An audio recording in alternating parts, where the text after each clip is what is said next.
على مدار أكثر من 30 عاماً سافر 3 ملوك روحانيين مسافة 250 ميلاً شمال لندن إلى إحدى المدن الساحلية في 21 مناسبة منفصلة. هذه الزيارات التي قام بها حضرة ميرزا ناصر أحمد وحضرة ميرزا طاهر أحمد وحضرة ميرزا مسرور أحمد أنشأت بشكل إعجازي جماعة محلية من المسلمين الأحمديين.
في عالم بعيد عن ثروة وتعدد ثقافات عاصمة المملكة المتحدة، هناك بلدة ساحلية صغيرة في شمال شرق إنجلترا. لهارتليبول تراث مسيحي يمتد ل1000 سنة، لكن قبل نصف قرن وصل الإسلام لأول مرة عندما انتقل طبيب شاب وزوجته إلى المنطقة. And he came to work on the ward where I was working as a staff nurse. And he'd been working a few months at the hospital, and I used to see them going out in the evening sometimes from the hospital, the ward office window. I could see them going up and down the drive together, Dr. Khan and his wife, and going out for a walk in the evening. And it was Christmas time, and at Christmas time we give each other gifts. So I thought, well, I'll go and introduce myself to his wife, and I just went to the flat where they were living, which was just just above the entrance to the hospital, and I knocked on the door, and they welcomed me in, and I gave them the gifts, and that was the beginning of a very long friendship. And my husband, Terry, he was a patient at his surgery. And we used to go down there. Dr. Khan asked him to see what work he does. And my husband said he was a joiner. And he said, oh, well, I want somebody, to come to the house and do a bit of joining work for us. So he went round and done a bit of work for him. And then from then on, every time he wanted something doing, he used to send for Terry, because he used to say he's a good joiner. And then after a while, Mrs. Khan asked us to come round for a bit of dinner, to come round for some dinner. Anyway, I said it was very nice of him. Anyway, we went round one night and she cooked all this dinner and it was lovely. उसकी बेटी कैसी है?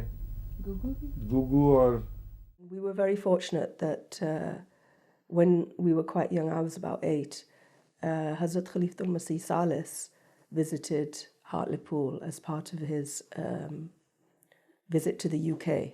تشرف الدكتور حميد والسيدة خان بالترحيب بحضرة ميرزا ناصر أحمد إمام وخليفة الجماعة الإسلامية الأحمدية العالمية في بيتهم. الآن السيدة خان ترغب في تقديم صديقتها بام. I did meet the third Khalifa as well, but that was in Rabwa.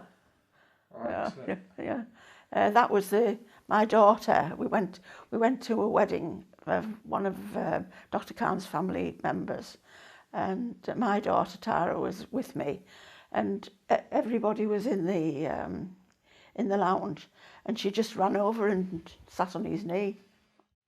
Before the wedding, I remember going with Mrs. Khan for a mulaqat, and on that occasion, I asked him if he would pray for my daughter, and he said he would pray for her to be intelligent, and mashallah, she turned out to be very intelligent. But it's strange that, you know, that she got a first from Cambridge, and I think that's quite sort of not a common thing to happen, really. I think the press affected her quite a bit. هاجرت عائلة خان إلى المملكة المتحدة في ستينيات القرن الماضي من بلدة ربوة في باكستان، وأثناء طفولتها في ربوة بدأت ساجدة تهتم بالدين. When she was quite young, she told us that she had a dream that Khalifatul Masih Sani came to her and said that जब तुम 35 साल की होगी मैं तुम्हारे ऊपर जादू करूँगा, which means that when you are about 35, I will change you with the kind of magic. في عام 1981 في منتصف الثلاثينيات من عمرها أصيبت السيدة خان بمرض شديد. Sajida Hamid from Hartlepool. First of all, she saw in a dream that there was a red double-decker bus who was, rushing on towards him, and she thought she will be crushed under. And also she had the feeling that I must somehow save myself. So she pushed the bus with her hand, the palm of her hand. And to her surprise, the bus stopped and she got saved. When she related this dream to her friend, her name is Palm, she interpreted it. She said, you are going to have an attack from a very serious disease, because the red bus means illness to me. But despite the fact that apparently you will have no chance of survival, Allah would save you. So she fell ill, as was predicted in the dream, and she was saved as well. And she told Palm that now it's all right. She said, no, it's not all right. You saw a double-decker, so the disease is going to visit you again, and this time maybe more seriously. So actually it happened so that she suffered from cancer, and the case was so advanced that the doctors lost hope. My parents went to see Khalifatul Masih Salis for a mulaqat or some such occasion, and he sort of gave her a prayer or a dua and sort of said that don't worry about this anymore, it's gone. And my father particularly took this as sort of a prophecy or a sign. The doctors almost thought she was dead. Although I don't know whether she was clinically declared dead or not, but the doctors had given up hope and finished everything. At that moment, she was witnessing something of the other world. She saw in the dream that she was already dead, and she was raised to the heaven and was brought to the presence of Allah. And she beseeched Allah that she had left small children, young of age, and she's very worried for their sake. So please return me to earth. And Allah said, you're already dead. So she said, what then? You are the proprietor of everything. You are the master of life and death.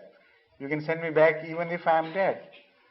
So Allah said, but you know how much time has passed? You are dead for the last 5,000 years. So she said, what then? You are the master not only of space, but master of time. You can reverse the clock of time as you please. So don't treat me with this, that sort of answer. So, and then Allah said, all right, I'll send you back, but with two signs, so that when you tell this story, people believe in what you tell them. And the two signs which will be shown to you would be these.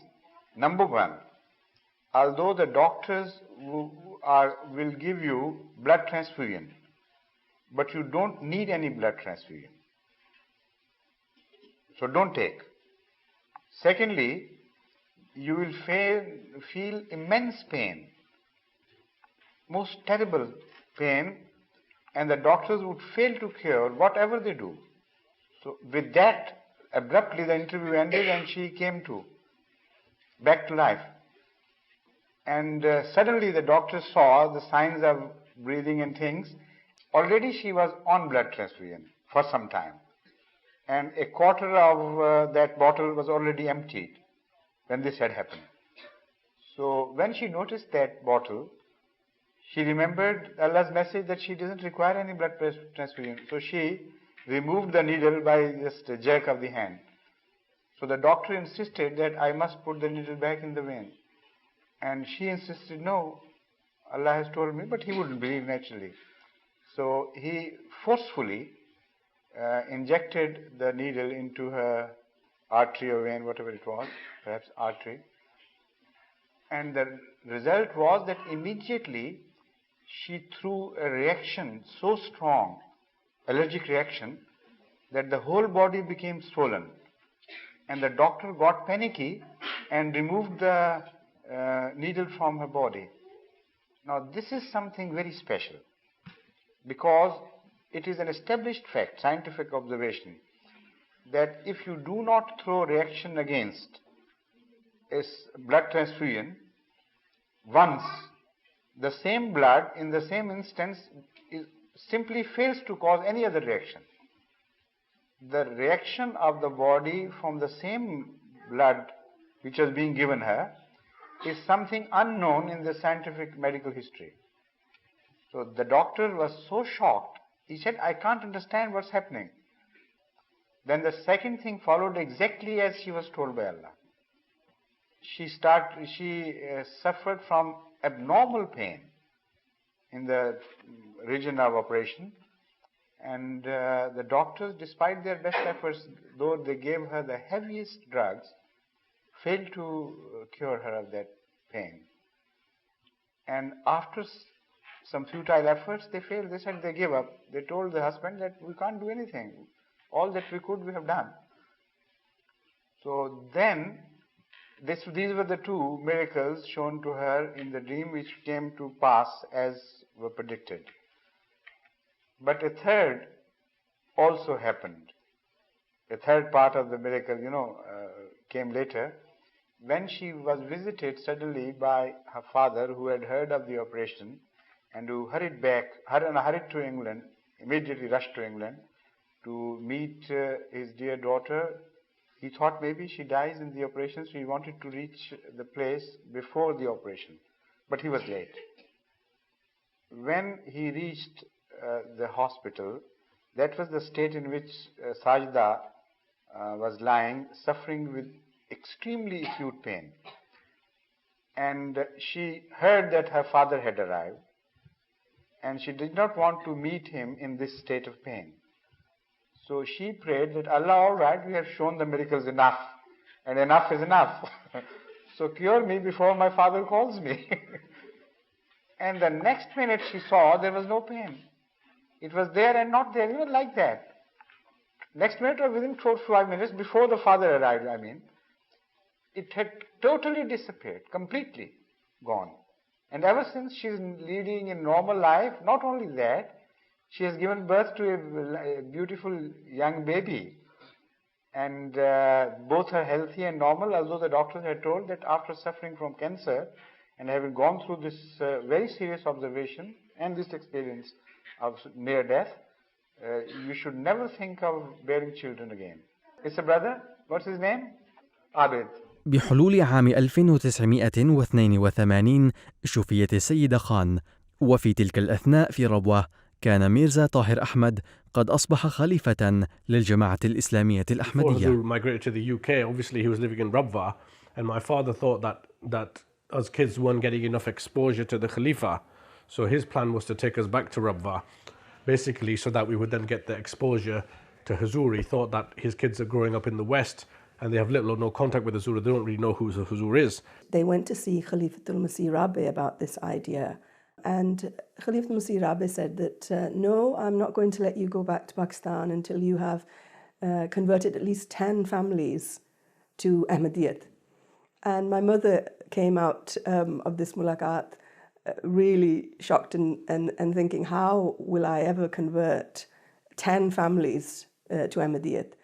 بدأت السيدة خان بتبليغ الأحمدية لسكان هارتليبول، وبدأت بصديقتها القديمة باميلا إلدر. I would say probably every other day I was at their house. I think my mum thought I was moving in. So anyway, it was always Mrs. Khan that I was friendly with, and we used to chat about all sorts of things, and we were friends for quite a few years before the topic of religion was broached. I think she thought she might frighten me off if she started immediately talking about religion. My father initially thought that my mother was very enthusiastic about tabligh and wasn't sure. He was a quiet man, so I think it was harder for him initially to be as enthusiastic as her. Mrs. Khan used to have meetings in the house. Then she called, various members of the senior members of the community to talk. And on a couple of occasions, Chaudhry Saifullah Khan came to speak, and it was after one of his talks that I decided to do Bayat then. كان الدكتور خان خجولا في البداية، لكنه تشجع من نجاح زوجته لدعوة الإنجليز إلى الإسلام.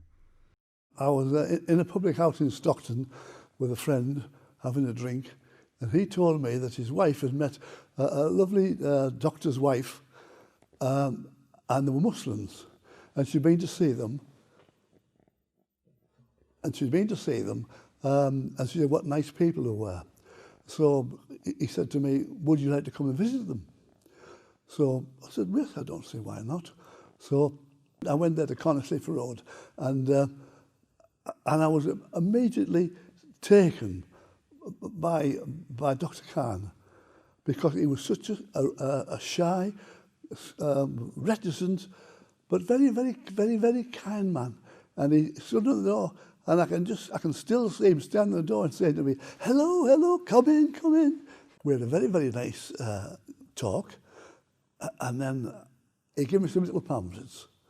One was Jesus on the cross, and another little, and so I've read them, and then you see, it's quite a shock to the system to be told, after you've been brought up with a religion all your life, from being a baby, that Jesus didn't die on the cross, that he just swooned, and then he was, Jotham Arimathea took him away, and he's put in the tomb. And then after 3 days, they got him better and brought him, and everybody thought he'd been resurrected. And now it seems so simple. كان من النجاحات المبكرة التي أحرزها السيد خان دخول ضابط شرطة في الإسلام، وهو المرحوم أليكس داكسفيلد. ثم بدأ السيد داكسفيلد بدعوة زملائه للإسلام. I'd reached an age when I was about 35 when I prayed to God that he gives me a friend who had the same sort of utopian ideals as me, living in a nice, peaceful world. And I remember about a month or so later, my auntie, who lives in Scotland, she got in touch with me. She's a very staunch Christian and avid Bible reader, and I thought this was my prayer answered. And I used to read the Bible many times, but whatever question I asked my auntie, she couldn't give me a satisfactory answer. One other police officer in the building, his name was Alex Tuxfield, he obviously conversed with Dr. Khan quite a lot about religion, and it was about 1985, 86, that Dr. Khan must have asked him to ask me if I would go to his house. Because Alex Tuxfield must have told him I was a confirmed Christian. So through this third party, he asked me to go, and I said categorically to Alex Drusfield, no, I don't want to go. Because my idea of Muslims was what I was taught at school many years before, you know, when the Crusades, these English kings, these European kings went to the Holy Land to fight these Saracens. And they were always classed as the good guys and the Saracens, the not so good people. So that was my initial idea of Muslims, so I didn't want anything to do with it. And at that time, I believe also the Ayatollah Khomeini had returned to Iran, and there was problems in the Muslim world as then. So English people didn't have a very good knowledge of Islam. So I said, no, I wouldn't go. True worship of God leads a righteous man to do good to mankind. It is impossible to love God and ignore His creation. In this connection, Islam makes no distinction between a Muslim and a non-Muslim. But later on, I was doing some work in the hospital, the local hospital, and Dr. Khan happened to meet me there, and he personally invited me to his house. And of course, although I knew him very well, and I also found him a very nice man, I just, you know, still being a sort of a shy person, I thought comes from a completely different background than me. We're different religions, different professions, and I just didn't want to go for some reason. And he set a date, so I had no choice. I had to accept. And it was probably about 10 or 12 days we could fix a date. And for those 10 or 12 days, every night I was quite nervous, thinking about having to go to this house to talk to a Muslim. And on the day in question, it was an evening appointment. I drove around the estate quite a few times because I didn't want to go in the house. I knew nothing about Islam. I thought I'll go and convert Dr. Khan to Christianity. مع انشغال السيد والسيدة خان بتبليغ الإسلام لموريس ثريكلد وبيل أتكنسون وغيرهم من الأصدقاء الإنجليز، بدأ الخليفة يولي اهتماما خاصا لهارتليبول. My mother used to speak to Hazur quite regularly on the telephone and so on to get advice, and he would always have time for her. And then also he made a lot of effort to make trips to Hartlepool on several occasions to meet with the people that were already converted, but also the people that were under tabligh. My first meeting with him, this was before I became an Ahmadi. I'd been invited to Dr. Khan's house for a meal, and I don't think he told me he was expecting guests. But anyway, I knew he was building a new dining room onto his house. And I thought, that's strange having guests when he's having building work done, because the plaster was still wet in the dining room. Anyway, I arrived that night, it was full of people. And then he invited me to come have a meal in the dining room, and there was a gentleman with a turban on. And I sat next to him, and he engaged me in so many questions and things like that. And I thought, what a wonderful chap this is.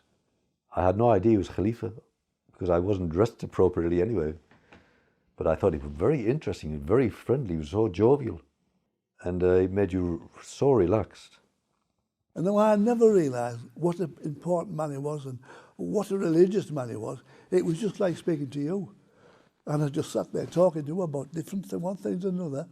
And then we had a meal, and he was there, and I sat here, and he was telling us about his exploits when he left Pakistan, when he had to escape to go to the London Mosque. After that, and it happened very, very quickly, within a state of a month. I said I wanted to sign the bait. I'd only been signed for about 5 minutes, and the phone rang. And Hamid said, it's Hazur. I've just told him we've got a new convert, and he wants to speak to you.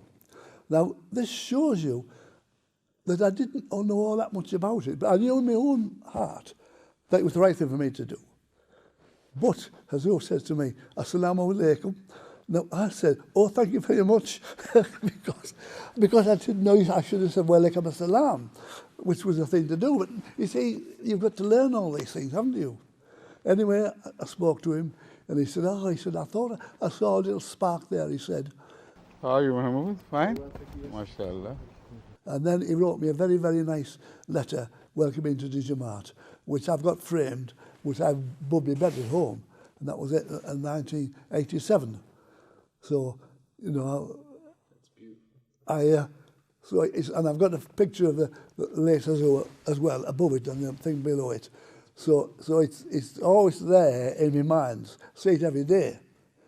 One book which I was really attracted to was Jesus in India. That was more or less the deciding factor when I found out that God hadn't killed his own son or asked him to give his life for others, and he actually survived the cross. That was the turning point for me. And one night it was a Saturday evening, I told my wife that I was going to accept Ahmadiyyat the next day. She wasn't very happy, but she said, yes, if you have to, you have to. The day that my husband converted, the missionary said, he popped his head, he knocked on the door, and he said, congratulations, and it's your turn next. And I said, that's what you think. And I was sort of determined that I wasn't going to convert. Well, my wife, Christine, she was very well into these church meetings and different things, and she became part of a church committee, and of course teaching at Sunday school. And she found it a very nice, there was very nice people there as well. And when I initially told her about Islam, she wasn't angry, but perhaps she was perplexed. Why didn't I go to church? And then Dr. Khan's wife, Sajida, said, why don't you ask her to come to our house? When you come, I'll have a talk with her. And I felt a bit, you know, I can't express. But anyway, I thought, I'll take it. I thought she might be a little hostile. So we went there, and she was not hostile, but it was a heated argument. She was quite surprised and perhaps not so pleased by this change in him. But because she was a very, and has always been a very loyal wife, she would accompany him when he would come and see my father on a weekly basis. And this continued for a long time, where she would come and she would sit with my mother.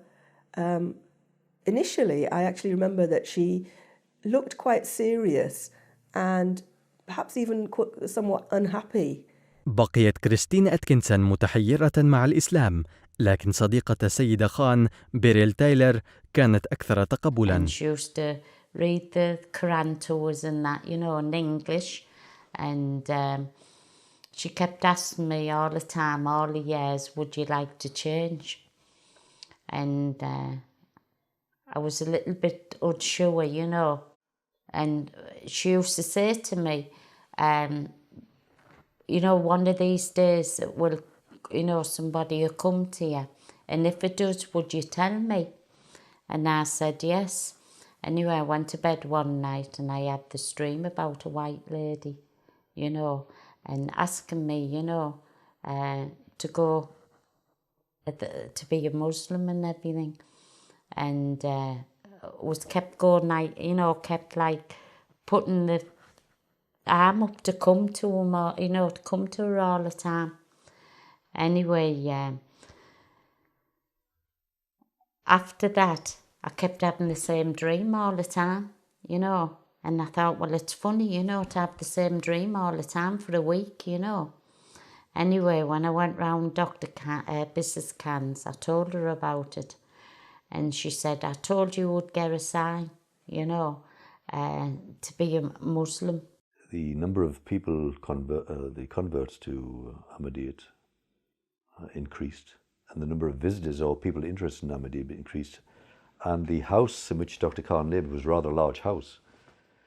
But it became so full of people we had no room, so to speak, for Friday prayers. And then he had a double garage. And then he turned around and said, I've got a really big job for you, Uncle Terry, he used to say. I've got a big job for you, Terry. And Terry said, well, that's all right. He said, would you mind if you turned the garage into a mosque?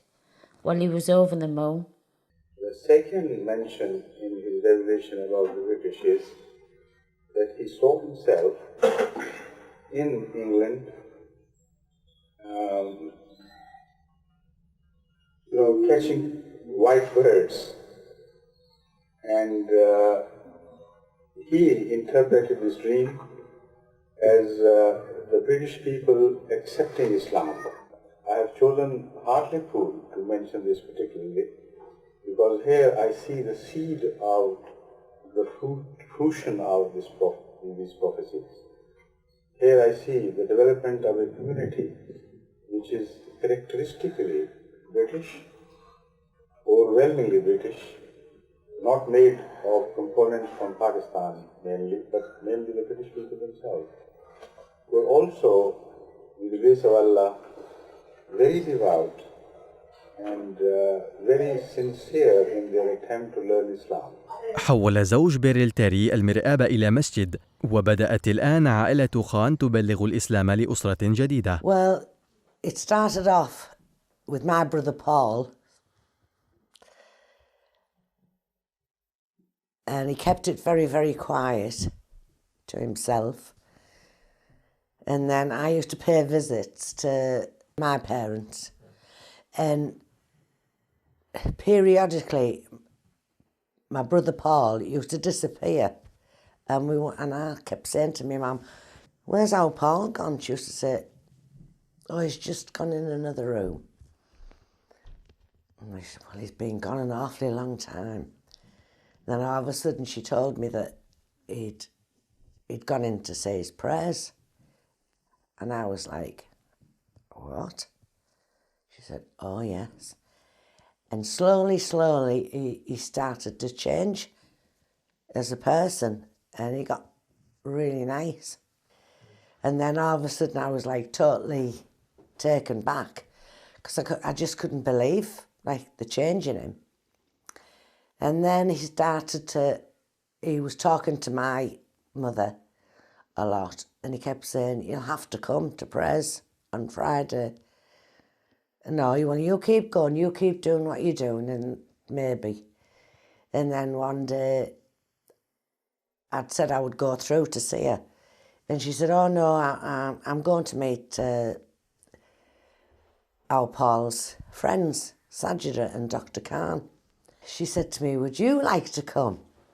Would you like to come and meet Dr. Khan and Sajida and his family? And I said, okay, yes, I'll come. So that was 3 of us started to come on a Friday. Out of all the Hartlepoolians, I think you have the most effervescent personality. Is that right or wrong? His mother also had the same. Bubbling with life and things. And then I think my father, Bill, started to get like a bit left out. Well, and he kept saying, well, where you're all going? So he asked me, he said, are you going on a Friday, our Vivian? So I said, yes. I said, would you like to come? He said, yeah, I think I will come. So that's how we all started to come. And then Auntie Lily, my mum's cousin, used to visit us and stay maybe for a month or 2 weeks, whatever. And she got curious and she started to ask my mother and my father and Paul, and they said, would you like to come along? And she did. And then they got all of us. في المجموع 6 من عائلة هيجز قبلوا الإسلام: بول ووالدته ماريان، ووالده ويليام، وشقيقته فيفيان، وخالته ليليان وزوجته روز. بدأ المسلمون الجدد يلفتون اهتمام وسائل الإعلام الوطنية، وتم عرض صورة السيدة خان في جريدة التلغراف. وسرعان ما نشر هؤلاء المسلمون الجدد رسالة الإسلام حول العالم. وقد سافرت باميلا إلدر وهي ممرضة إلى ربوة للمساعدة في تطوير المرافق الطبية في المدينة. وفي الوقت نفسه أخذ الدكتور خان وفدا من المسلمين الجدد إلى الجلسة السنوية في قاديان. وقام بلال أتكنسون بالوقف المؤقت في روسيا، حيث ساعد في زرع بذور الأحمدية. I said to Hamid when I went, he said, I'm not going to tell you to stop drinking. He said, Islam is you can make your own decision what you want to do. You're not forced to do anything. And I said, but he said, when you will stop eventually. And I didn't believe him. Then I did have a little lapse, unfortunately. I lost my job and I got very depressed.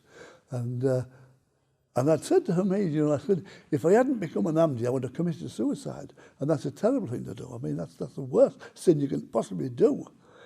And Bilal came to the house one day and wondered, why we had to see me. And I was absolutely, I was inebriated. So I could hardly stand up. And he was very upset. And he said, well, get yourself right. And I said, don't go tell anyone, will you? And so, and obviously told Hamid.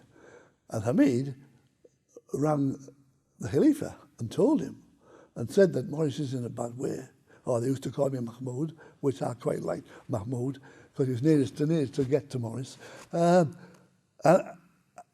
So what a kind man. He sent me some homeopathic medicine. It was just a tiny little bottle like that, with a little dropper on. And he said, get a glass of cold water and put 2 drops in the water. And he said, drink it, take it every day, and it'll take all the urge to drink away. And it did, it worked. Just a simple thing like that. Only a brief word about alcohol. There is no doubt that it is causing immense harm to the social, moral, and physical fabric of the society. Its effects are responsible for most of the crime in this country. Medical authorities in this country have consistently and strongly advised the government to take steps to reduce its consumption. And with Dad, of course, when he found out I was a Muslim, he was very annoyed about it. Oh, Muslim, man, you should be, and all this. Anyway, I told him this. And so when he came, and of course, when my dad met Hamid, he was so quiet, so timid, and Hamid said to him, well, he said, Mr. Threlkeld, he said, how do you prefer Maurice Threlkeld, as you know him, or as Mahmoud Karim, as we know him, as a sober man and getting on in his life? Or do you remember him when he was, he said, yes, he said, I do. I prefer him as he is now. And he never ever forgot that, my father, because when he was very, very ill, because he died with the cancer, and I used to go out on a stage with him, and he said to me, go for prayers. So from being anti-Muslim and Islam, he became pro, just like that. And I only met Dr. Khan once. في عام 1994 عاد سرطان للسيدة خان، ومع ذلك واصلت رعاية الأحمديين في هارتليبول. One particular evening, I was going through a bad time myself, and I was at my mother's, and my father wasn't alive then. And Sajida really was not in a well state herself. And it must have been about something to 7, and a knock came to Marion's door, my mother, and she said, go and see who's at the door, Vivian. And when I opened the door, it was Sajida.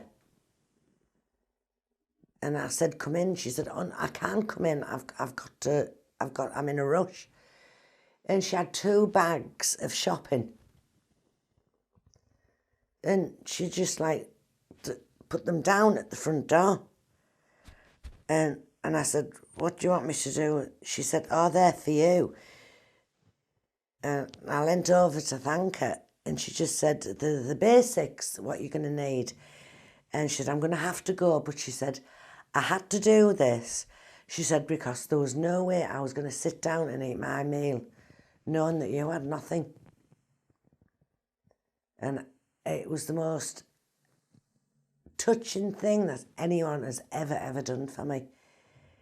If somebody had brought me a case full of diamonds, it meant more because it was all the things I needed.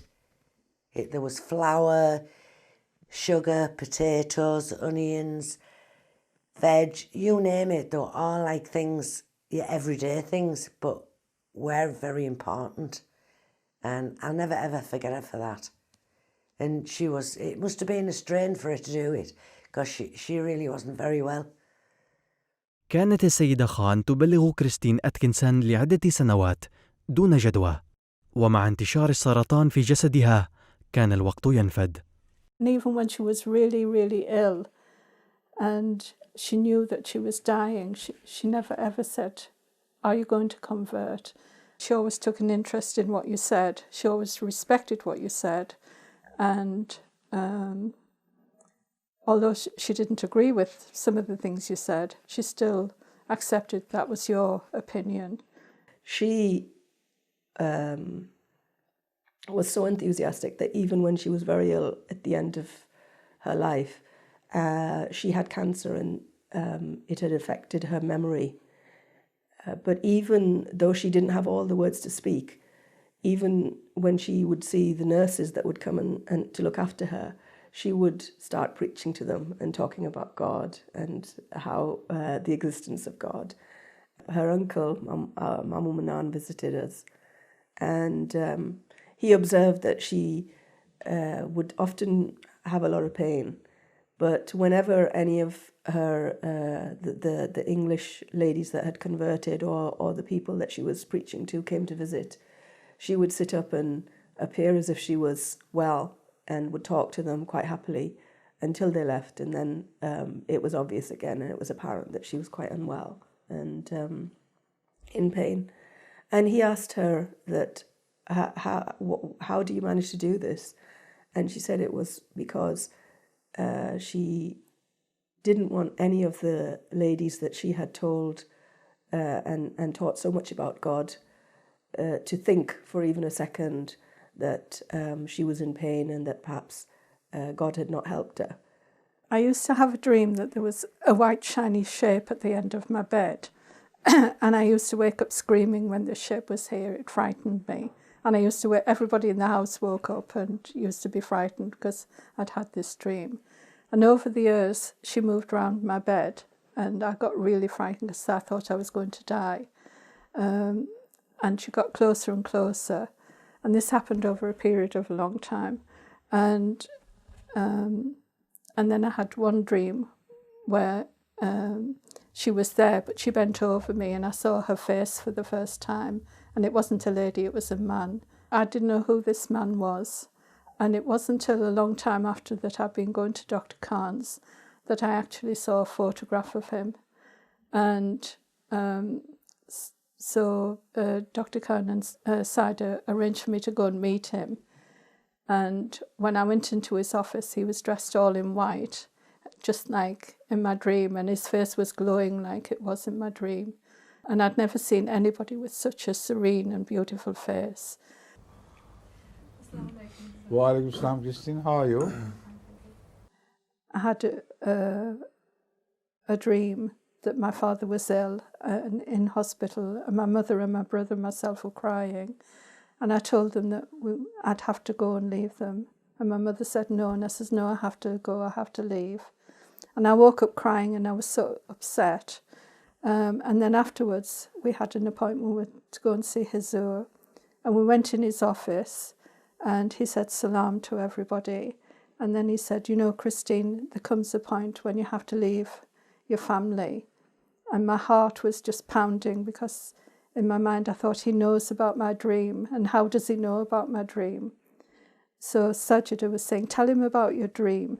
So I told him, and he said, you're going to leave your family spiritually, not physically. And now's the time you have to think what you're going to do, which path are you going to take. And so when we came out from his office, I told Dr. Khan that I would read a Holy Quran, because I'd never read a Holy Quran from beginning to end. I'd heard verses from it, and I'd heard my husband explain some of the commentary. But I'd never actually held one. And then Daddy Uma, Dr. Khan's mother, gave me a copy of a Holy Quran.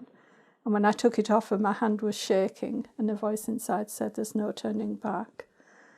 And I read it, but before I'd finished reading it, I knew then I was going to convert. It was a total shock. It was completely out of the blue, but instead of euphoria, I was so happy. At the last 5 years, preaching, not only Sajid did most of the preaching, but I used to do it as well. And I think she just lost the argument, so to speak, and just accepted that what we were saying was true. And she was very influenced by the fourth Khalifa. She loved him very much. في كانون الأول ديسمبر عام 1994 انتقلت ساجدة خان إلى رحمة الله. Khalifa was very pleased with the fact that, mashallah, both my parents were trying so hard in Tabligh. And he even said to her that, inshallah, your name will be remembered in the history of UK ladies as Queen Victoria, as a sort of compliment that, mashallah, she was so good at her Tabligh efforts. जो अजीज़ा साजदा हमीद की नमाज जनाजा गायब है। आमतौर पर तो मैं हाजिर जनाजों के साथ गायब जनाजे पढ़ दिया करता हूँ, लेकिन इस मुल्क में उन्होंने एक ऐसा अजीम कारनामा किया है, उसकी वजह से मैं चाहता हूँ कि नुमायां तौर पर उनकी नमाज जनाजा अदा की जाए, और उसमें सारी दुनिया भी दुआ में शामिल हो जाएगी। यानी नमाज जनाजा तो हमारे साथ नहीं पढ़ सकती, और दुआ में शामिल हो जाएगी। इन दोनों मियाँ बीवी डॉक्टर हमीद और साजदा ने मुझे लिखा कि हम चाहते हैं वापस चले जाएं, क्योंकि यहाँ हमारा पूरी तरह दिल भी नहीं लग रहा और काम भी ठीक सेट नहीं हो रहा है, तो हमें इजाज़त दें कि हम वापस चले जाएं। इनको मैंने लिखा कि ख़ास तौर पर साजदा को मुखातब करके कहा कि तुम क्या पीछे छोड़ के जाओगी, कोई तुमने जमात नहीं बनाई, खाली हाथ यहाँ से जाने को तुम भिजवाने को मेरा दिल नहीं चाहता, इसलिए चले जाना, मगर थोड़ी देर के लिए टाल दो इस फैसले को और कोशिश करो खुदा तुम्हें तौफीक दे यहाँ जमात कायम हो जाए।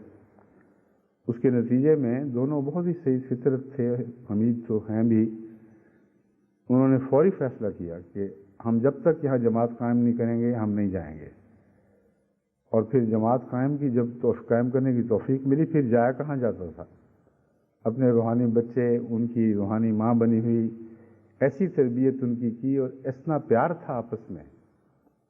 ये इनके विसाल के बाद हमारे जो देखने वाले मिलने वाले वहाँ गए थे जनाजे के बाद शामिल होने के लिए, वो बताते हैं कि वालिहाना मोहब्बत का इजहार था उन अंग्रेज़ों की तरफ से जिन्होंने साजदा के फैज़ से इस्लाम कबूल किया, और बहुत अच्छी तरबियत।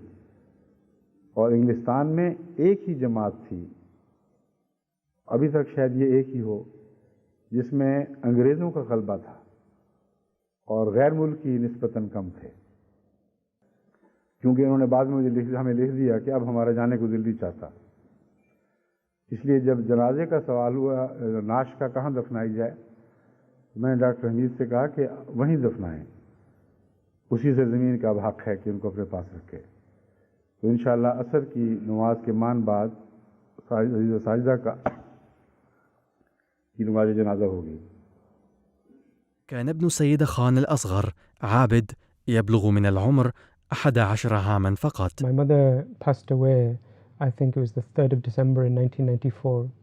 About a week later, I got a message from Hazrat Khalifatul Masih Rabi through one of his family members that Ramzan is coming, and so you should come and spend a week with me, or spend some time with me. And I was really amazed. Hazur had never said anything like this before. I was just a young boy. Who am I to go and spend time with Hazrat Khalifatul Masih Rabi? But Hazur arranged for me to stay in the same room with his grandchildren, Mirza Osman Sahab and his other brother Mirza Adnan. And it was a really, really precious period for me. I got to see Hazur so much more than I could ever expected or ever deserved. But I still thought I would just be doing seri on my own. But then I was taken to the same place, the same dining room where Hazrat Khalifatul Masih Rabi used to do seri. And every day he used to check my nashta, my breakfast, to see what I was having. And he used to encourage me to eat more. He always used to say to me, make sure you have some yogurt, because that will help you on the fast. One thing Hazur told me, he said that make sure in the afternoon you come with me on a walk. And I used to go, Hazur used to, I think it was after Asr prayer, used to go for a walk for about an hour, even during the Ramzan. And me and his grandson Usman used to walk alongside him. Everyone else was further back. And he would talk to us some of the time, tell us some stories. And then other times Hazur would be silent and quiet and just reflecting. One day I was playing a board game. I was 11 or 12, and Hazrat Khalifatul Masih Rabi came upstairs, and he saw me, and he didn't say anything in a harsh way, but he just said to me, he said that in Ramzan, is it a good idea to be playing games, board games? And then with that, he just walked off without saying anything, with a smile. And anyway, I knew straight away that it's not correct, and these type of things we should abstain from, especially in Ramzan. And so I wrote him a letter, even though I was staying in the same house, saying that I'm sorry I did this and this was my mistake. And then I remember that he must have read the letter, because he came upstairs a few hours later after all his day's activities were come, and Hazur said, I've read your letter, and then Hazur hugged me. And that was a really beautiful moment. And the thing is that again, that was the way he did tarbiyat, but also just that whole love and affection, I'm sure, and was a direct result that he knew that my mother had passed away. And he wanted to help me and give me contentment, which is what he did. And the same the year after as well. I mean, I thought it was a one-off, but the year after again, I got the same message that you should come to London and spend Ramzan with me, or some of Ramzan with me. استمرت مهمة الدكتور خان التبليغية، والعائلات التالية التي انضمت للإسلام هي عائلة ريغلي، وعلى رأسهم المرحوم إدوارد ريغلي. He was a very, very nice man, very simple man. And after he converted to Islam, we used to go regularly to his house, and always by the side of his chair was a copy of the Holy Quran. He was a fisherman, and one morning when Khalifatul Rabi was visiting Fajr prayer, Mr. Wrigley came and Hazur said, "Oh, how are you?" He said, "Oh, it doesn't matter about me." He said, "What I'm concerned is, how are you?" So of course Hazur was laughing at that. He liked Eddie Wrigley very much. بحلول عام 1997 كان الخليفة يزور هارتليبول عدة مرات سنويا، وفي تلك السنة عقد الخليفة درس اللغة الأردية. That was very unique and a beautiful occasion, because it was the whole Urdu class came. I remember there were certain memorable characters. Shaukat Saiba, who had a beautiful voice, recited in Nazm. There was a character at that time well known as Mottabachcha that always used to accompany Hazur, and the rest of the class came. And one thing that Hazur would always love in Hartlepool was our memorable fish and chips. So there's a beautiful walk along the beach. So Hazur used to enjoy that, and at the end of that visit they would also have fish and chips, and sometimes they actually had that on a couple of occasions on the promenade, and so that's something he wanted to treat the Urdu class to. And I think after that they also went on to the Lake District, and my younger brother Abid Khan Sahib, he accompanied them to the Lake District as well. وفي تلك السنة أحضر الخليفة بعض أقاربه المميزين، السيد ميرزا مظفر أحمد والسيد ميرزا منصور أحمد وابن أخته الصغير السيد ميرزا مسرور أحمد. There were so many guests with Hazrat Khalifatul Masih Rabi. that in our 3-story house, Hazrat Khalif Masih Rabi stayed with his family on the top floor. There were some other guests that stayed on the second floor, and Hazur and his father were given mattresses in our sitting room on the ground floor. And now when I think back to it, I feel almost ashamed that these were the arrangements for our future Khalifa. But at the same time, I saw at the time that Hazur had no issue whatsoever. He slept on the floor. After that, after seeing his humility, I started even writing to Hazrat Khalif Masih V before he became Khalifa. And it was just because of that example that I'd seen in him. And so from every few months I would write to him, and sometimes he would reply, even back then, with very beautiful letters. And if he ever missed a reply, he would say, I'm sorry I didn't reply to your last letter, but he considered this a reply for the last few. بحلول أواخر التسعينيات قامت عائلة خان بتحويل أكثر من 30 بالغا إنجليزيا في هارتليبول للإسلام، وكانت الجماعة المحلية تنمو سريعا في مرآب العائلة. My father was, for many years, had a desire to open a mosque in Hartlepool. And you have to think of the period. At that time, the Jamaat in the UK weren't building many mosques. And so the thing is that it seemed like quite an impossible dream, to be honest. My father went to Hartlepool Council because it was proposed, and it was very much his desire, and I'm sure he prayed very hard that there would be a mosque in Hartlepool, so that the Jamaat would have a centre and a place to worship and a place to gather. By that time, more and more people came, and he said to me that we should look for a site for a mosque.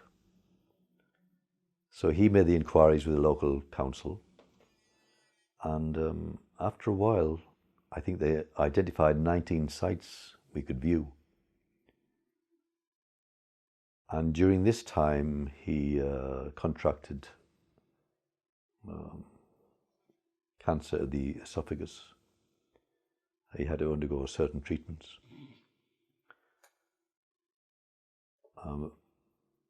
But I remember going around a number of sites which the council had identified, and we thought they all weren't suitable. And the last one, I think, was Broome Terrace. And I said to him, this might not be a very good site, because as a senior crime officer, I was called to that site many times and being broken into. It was a children's clinic on the site. I said, it might not be a suitable site, but he says, no, we'll go for that site. So he made further inquiries. And by this time, his condition had deteriorated. He was becoming weaker, but he got in touch with the council. And I think the year was 2000,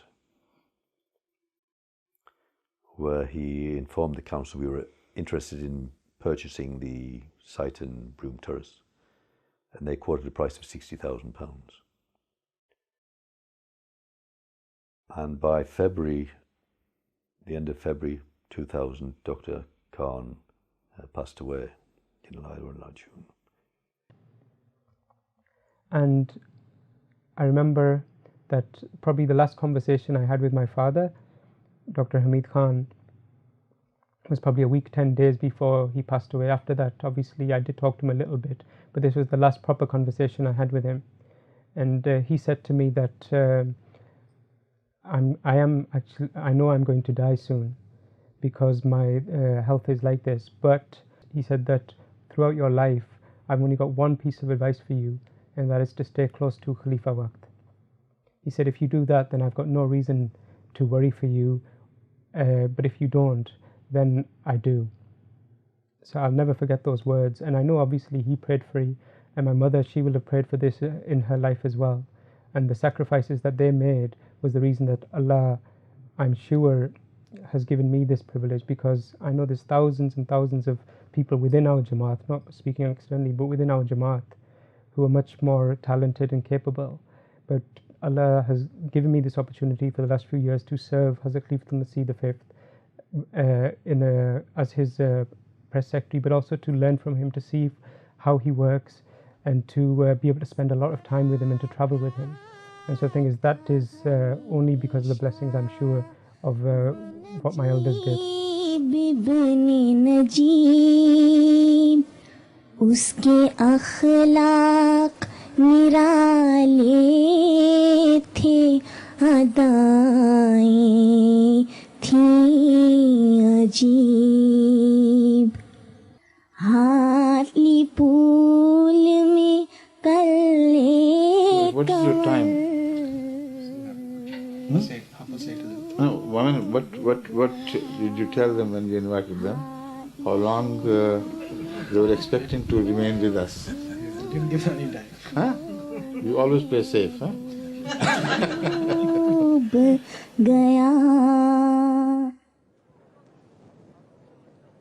في نيسان 2003 فجعت الجماعة الإسلامية الأحمدية بوفاة حضرة ميرزا طاهر أحمد، وقبل وفاته عين الخليفة موريس محمود في لجنة انتخاب الخليفة العالمية والتي ستنتخب خليفته.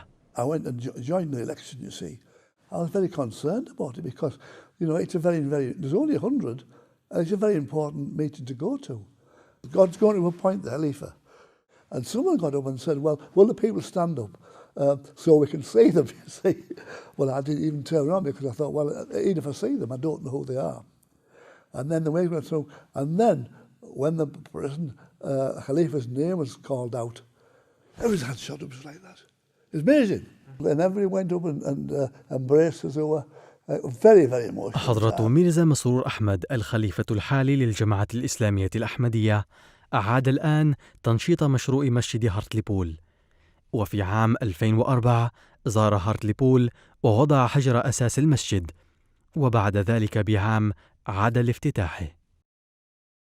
आज इस मस्जिद के इफ्ताह के मौके पर यहाँ के पुराने अहमदियों को यकीनन उन दो मुखलिसीन की याद भी आ रही होगी जो यहाँ के इब्तदाई अहमदियों में से हैं जिन्होंने यहाँ जमात कायम की। आज डॉक्टर हमीद खान साहब और साजिदा हमीद साहिबा की रूह भी इस मस्जिद की तामीर का सवाब हासिल कर रही होगी, उनको भी ये सवाब मिल रहा होगा जिनकी कोशिशों से ये रकबा ख़रीदा गया और उनकी शदीद ख्वाहिश पर ये मस्जिद बन भी गई अल्लाह के फजल से। इन दोनों फ़िदायीन के लिए भी दुआ करें, अल्लाह ताला उनके दर्जात बुलंद फरमाए और उनकी नस्लों को भी अहमियत का हकीकी खादिम बनाए। This mosque will become a symbol of mutual love and friendship and serve as a milestone amongst people of all faiths, and that from here a message will spread of the love of God who has unlimited love for his creation. May Allah cause the feelings of love and affection to increase in us. I remember once Hazrat Khalifa Masih V a few years ago said to me that the UK's attention to building new mosques, it started with the Hartlepool Mosque, and after that they started building more. And we see that in the last 10 years there's been many, many mosques that have been built here in the UK, and there's more in the future in the pipeline. The other thing I always remember is that when Hazrat Khalifa Masih V came to open the mosque, after the reception, Hazur returned to our family home, which was the residence. And when I went into the room where Hazur was seated in the lounge, at the time there was nobody else there, and I went to Hazur, and just out my excitement and happiness, I said that Hazur, it seemed to me impossible that we would have this mosque in Hartlepool. And I'll never forget Hazur's words. He said to me that that is what Allah Ta'ala does. He turns the impossible into the possible. The Khalifa told him he couldn't go. He had until he'd made a community in Hartlepool. And so I think this is why we have a community in Hartlepool, because the Khalifa wanted it. Yeah. I heard a voice from the lady say somebody. Yes, we're ready. And that voice being that of your wife. Very special respect. Yes, Sajda, what do you have to say, please? We thank you, Allah. We thank you, Allah, for giving us Khilafah. We thank you, Allah. We thank you, Allah. We thank you, Allah, for giving us Khilafat. We thank you, Allah. Thank you. We thank you, Allah. Thank you. We thank you, Allah, for giving us Khilafat. We praise you, Allah. We praise you, Allah. We praise you, Allah, for giving us Khilafat. We thank you, Allah. We thank you, Allah. We thank you, Allah, for giving us Khilafat.